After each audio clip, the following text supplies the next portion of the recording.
I'm David Ben Moshe, and I have with me Chaim Ben Pesach, and I'd like to discuss a media problem we have in this country. Well, it's actually more than just a media problem, but it seems like in Knoxville, Tennessee, 5 upstanding young black Negroes attacked a young white couple, out on a date.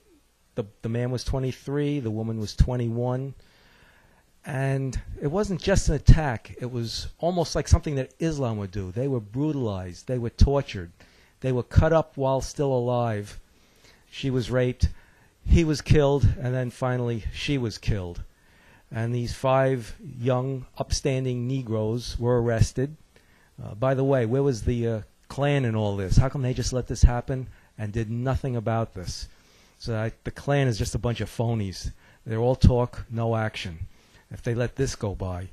But the point I'm trying to make is this made local news down there briefly. It made no news anywhere else.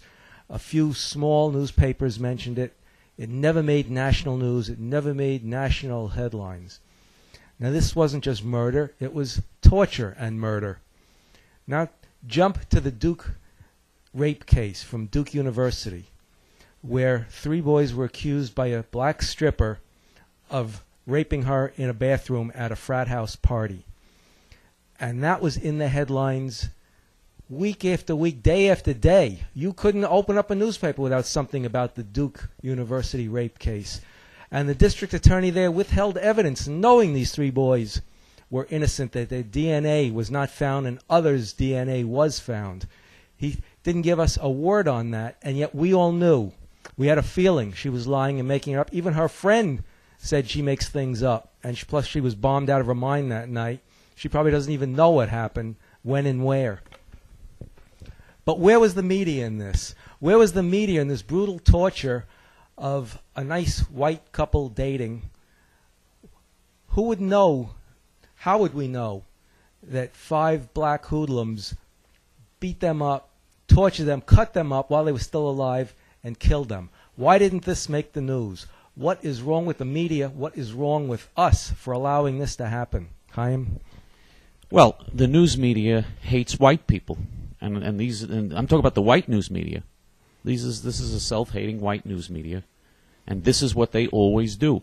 You know that hundreds of thousands, if you look at the statistics since the 1960s, hundreds of thousands of white people in this country have been murdered by blacks. Hundreds of thousands have been murdered by blacks. And I don't have to tell you that hundreds of millions of white people in this country have been victimized by some form of black crime repeatedly, either having their cars stolen or their home burglarized or being mugged or being attacked one way or another.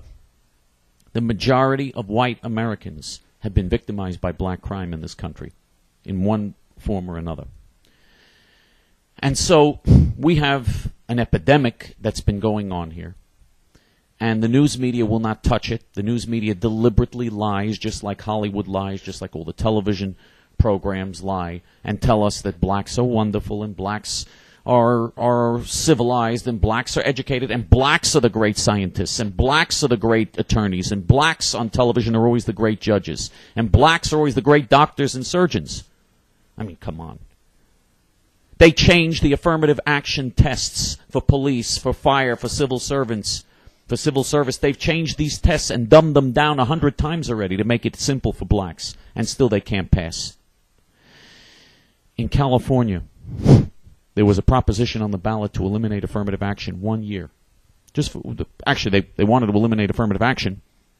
It only lasted 1 year because the Bolshevik court system in the end threw it out and said, no, you have to discriminate only in favor of blacks. But the voters of California, even though that's a left-wing state, the voters of California voted overwhelmingly to eliminate affirmative action discrimination against whites.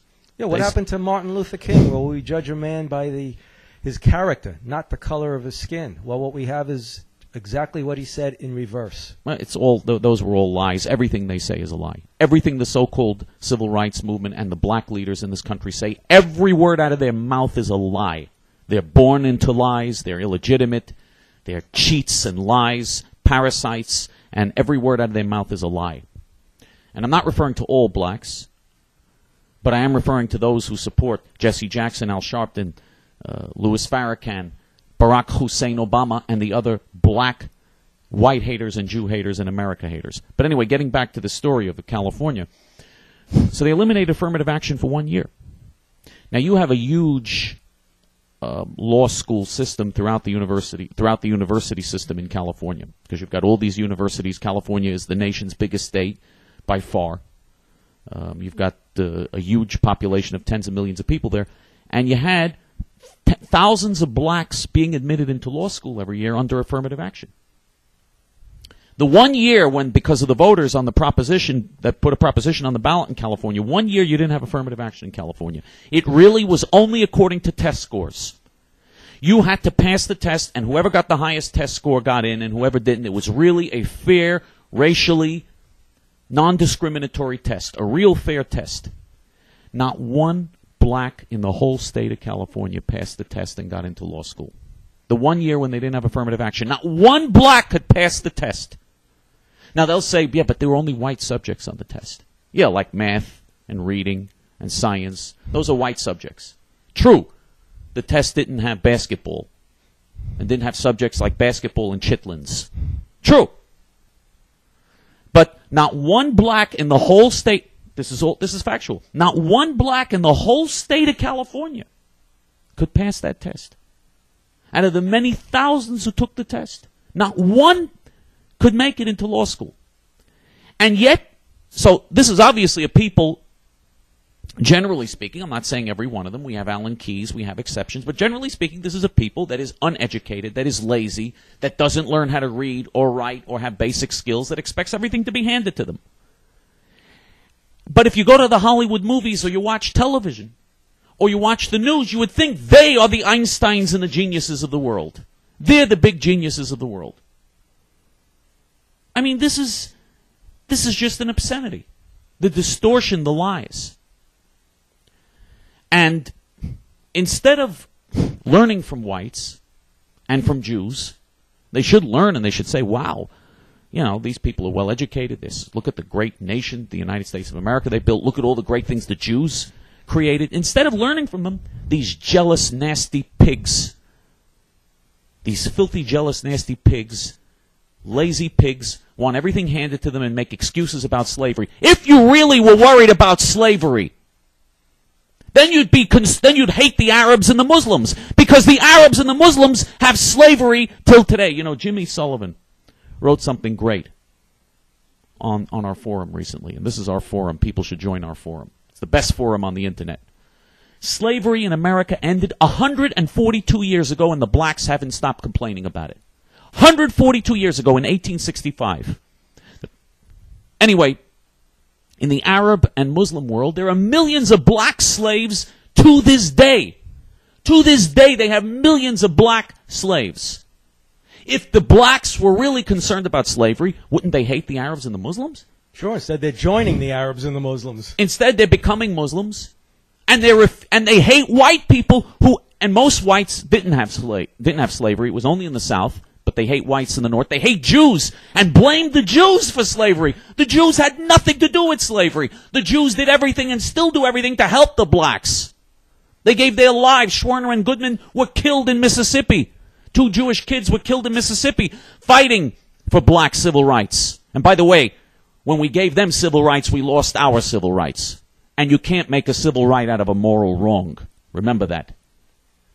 But anyway, the Jews did all of this, and now they say the Jews are responsible for slavery. And they hate the Jews who do everything to help them. Even the Jews they hate, and blame the Jews for slavery. The Jews themselves were slaves when there was slavery. There were still ghettos in Europe. The Jews didn't have the ability to do things like slavery. The problem isn't slavery or past injustices. If it was, they'd hate the Arabs and the Muslims instead of joining with them. The problem is jealousy. Jealousy and viciousness. And it's about time someone told the truth. I know what we're saying is unpopular and politically incorrect, but we need to say the unpopular and politically incorrect things. Someone needs to do that. Join with us. Become part of a movement, because otherwise we can't save this country unless we tell the truth, the whole truth, and nothing but the truth. Shalom.